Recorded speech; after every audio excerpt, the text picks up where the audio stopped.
Hello students, हम मनु श्रीवास्तव स्वागत करते हैं आपका सिलेक्शन धाम पर। और जैसा कि आपको पता है कि भाई रेगुलर वोकैब सेशन में इस समय हम लोग फ्रेजल वर्ब पढ़ रहे हैं। फ्रेजल वर्ब क्या होती है, तो हमने आपको बताया था जब दो या दो से अधिक शब्द मिलकर एक नया अर्थ निकालें तो उसी को हम बोलते हैं फ्रेज। और यहाँ पर अगर उसमें वर्ब इंक्लूड है तो उसे बोलते हैं फ्रेजल वर्ब। ठीक है, तो इसे आप ध्यान रखिएगा। हम लोग अल्फाबेटिकली इसे कंप्लीट कर रहे हैं, तो ए वाले हमने कंप्लीट किए थे।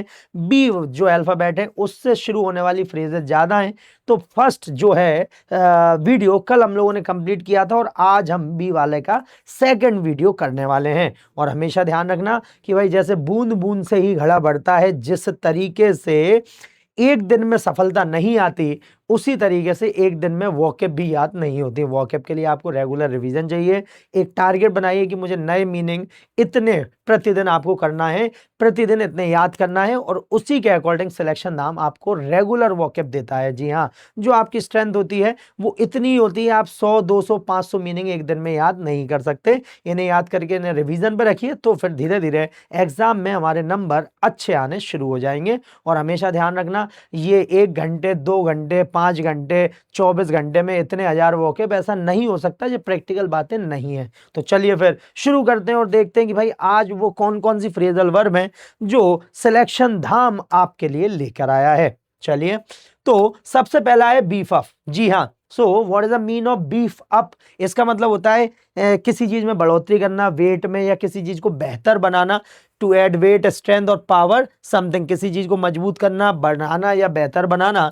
जैसे we met to find some new players to beef up the team. तो भाई हम मिले थे एक कुछ नए खिलाड़ियों को जोड़ने के लिए जिससे हमारी टीम को बेहतर बनाया जा सके। ठीक, उसके बाद है break even. So what is the mean of break even? To neither gain nor loss financially. तो भाई आर्थिक रूप से ना तो फायदा हो ना नुकसान हो, उसी को बोलते हैं हम ब्रेक इवन। जैसे आपने 50,000 रुपए का इन्वेस्ट किए और 50,000 रुपए ही आपको मिल गए, तो it is called break even वाली कंडीशन है। ठीक है, so the company finally manage to break even this year. तो इस साल फाइनली कंपनी जो है वो ब्रेक इवन की स्थिति पे आ गई है, अर्थात जितना उसने लगाया था उतना उसे वापस मिल गया है।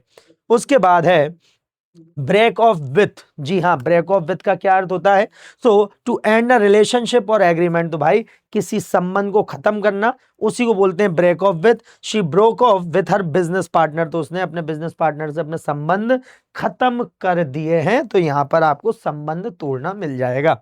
उसके बाद है ब्रेकआउट इन। सो ब्रेकआउट इन का मतलब होता है किसी चीज का उभर आना, चाहे वो एलर्जी हो या पसीना हो या फोड़े फुंसियां हो, इन्हें हम ब्रेकआउट इन बोलते हैं। ठीक है, to suddenly develop spot, rash और स्वेट। ठीक है, he breaks out in a rash after eating seafood. तो अगर वो सी फूड खा ले तो एकदम से उसे रैशेज हो जाते हैं। क्या हो जाते हैं? रैशेज हो जाते हैं। ठीक है, मतलब उसे एलर्जी है सी फूड से। ठीक, चलिए आगे बढ़ते हैं।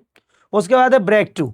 सो to tell bad news gently. तो ब्रेक टू का मतलब होता है कुछ बुरी खबर दे देना, ठीक है, आराम से। So she broke the news to him about his brother's accident. तो उसने उसे बड़े ही शांति से बता दिया कि उसके भाई का एक्सीडेंट हो गया है। उसके बाद है break apart. So what is the mean of break apart? Break apart का क्या अर्थ होता है? तो ब्रेक अपार्ट का मतलब होता है टू सेपरेट इनटू पीसेस और इमोशनली फॉल अपार्ट। तो भाई टुकड़े टुकड़े हो जाना, है ना, उसे बोलते हैं, चाहे वो इमोशनली हो या फिजिकली हो। ठीक है, तो उसके लिए the old book broke apart in my hand. तो भाई पुरानी किताब जैसे ही मैंने उठाई तो मेरे हाथ में ही उसके पन्ने पन्ने सारे अलग हो गए हैं, पेजेस अलग हो गए हैं। उसके बाद है ब्लो अप। सो ब्लो अप का मतलब होता है फटना, ब्लो अप। एड एयर या फिर किसी चीज को फुलाना। ठीक है, तो फटना या किसी चीज को फुलाना, उसके लिए आएगा फटना, विस्फोट करना, हवा बनना। ठीक है, या क्रोधित हो जाना, तो गुस्सा बढ़ जाना, कुल मिला के भरने के लिए या फटने के लिए आता है। ठीक है, their boat blew up as they slept. जैसे ही वो सोए तो उनकी बोट जो है वो फट गई, है ना। उसके बाद can you help me to blow up these balloons. तो क्या आप मेरी मदद कर सकते हैं इन बैलून्स को फुलाने के लिए? तो ब्लो अप, इसके दो अर्थ होते हैं। ठीक है, उसके बाद है blow out. So what is the mean of blow out? To extinguish और make a flame stop burning. तो भाई बुझा देना, फूंक मारकर जब हम किसी चीज को बुझाते हैं तो it is called blow out बोलते हैं। ठीक है, she blow out the candles after singing the birthday song. तो भाई बर्थडे सॉन्ग के बाद उसने कैंडल जो है वो बुझा दी हैं। उसके बाद है blow over. To pass without creating a big problem, तो शांत हो जाना, आराम से सब खत्म हो जाना, it is called blow over बोलते हैं। The argument will soon blow over, तो जो भाई आप में तर्क वितर्क चल रहा है, जो लड़ाई चल रही है, वो धीरे से शांत हो जाएगी। ठीक है, उसके बाद ब्लो अवे, तो ब्लो अवे मतलब होता है आश्चर्यचकित कर देना, उड़ जाना, बहुत ज्यादा प्रभावित करना।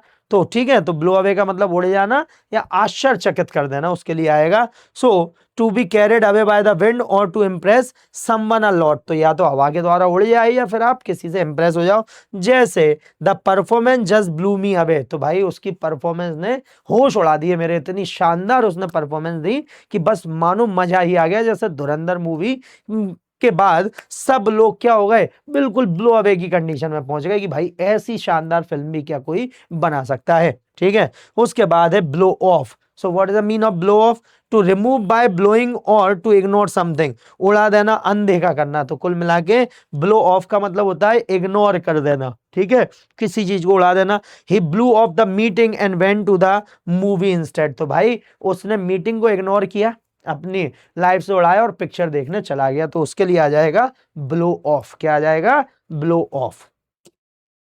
उसके बाद है बिल्डअप। जी हाँ, बिल्डअप, तो बिल्डअप मतलब किसी चीज को बढ़ाना, मजबूत करना, उसके लिए आएगा। टू इंक्रीज और डेवलप समथिंग ग्रेजुअली, तो he built up his business from scratch, तो उसने भाई बिल्कुल शून्य से शुरू किया है अपना बिजनेस, स्क्रैच से बिल्कुल शुरू किया है। ठीक है, उसके बाद फिर है build on.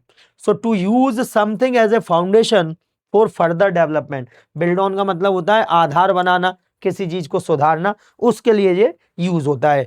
Successful business is built on trust and customer satisfaction, तो भाई जो अच्छा बिजनेस होता है ना, वो भरोसे पे बनता है, कस्टमर सेटिस्फेक्शन पर बनता है। ठीक है, उसके बाद फिर build in, to include something as a part of system और स्ट्रक्चर, तो किसी चीज को शामिल करना, ठीक है, जोड़ना, उसके लिए बिल्ट इन आता है।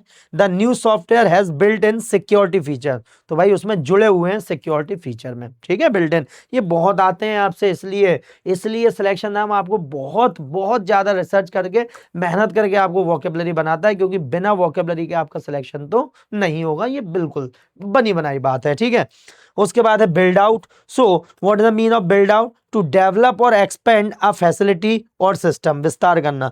The company plans to build out its network infrastructure, तो भाई कंपनी जो है वो विस्तार करने का सोच रही है। ठीक है, प्लान कर रही है कि अब हम लोग अपना इंफ्रास्ट्रक्चर जो है उसे बढ़ाएंगे। तो देखिए, देखते ही देखते 15 न्यू फ्रेजल वर्ब हम लोगों ने कंप्लीट की। अब इसका लास्ट वीडियो जो रहेगा वो रहेगा बी वाला, मतलब बी वाली सीरीज का, उसके बाद फिर हम सी की ओर बढ़ चलेंगे। तो बस इसे याद कर लीजिए, कल हमें बताइए, अब हम इससे क्वेश्चन पूछना आपको स्टार्ट करेंगे कि कैसे क्वेश्चन आएंगे। तो कल से जो वीडियो आपको मिलेगा, पहले उसमें एक क्वेश्चन होगा, उसके क्वेश्चन के आंसर आप हमें कमेंट बॉक्स में बताएंगे और हम लोग फिर आगे पढ़ेंगे। तो चलिए मिलते हैं अपने नेक्स्ट वीडियो में। अपना ध्यान रखिए, हमेशा बोलते हैं कि भाई पढ़ते रहिए, बढ़ते रहिए। जिस दिन आपने पढ़ना छोड़ दिया, उस दिन मान लिया आपने बढ़ना भी छोड़ दिया। तो इसलिए अगर हम लोग रेगुलर बढ़ना चाहते हैं तो हमें रेगुलर पढ़ना भी होगा। तो चलिए मिलते हैं। जय हिंद, जय भारत।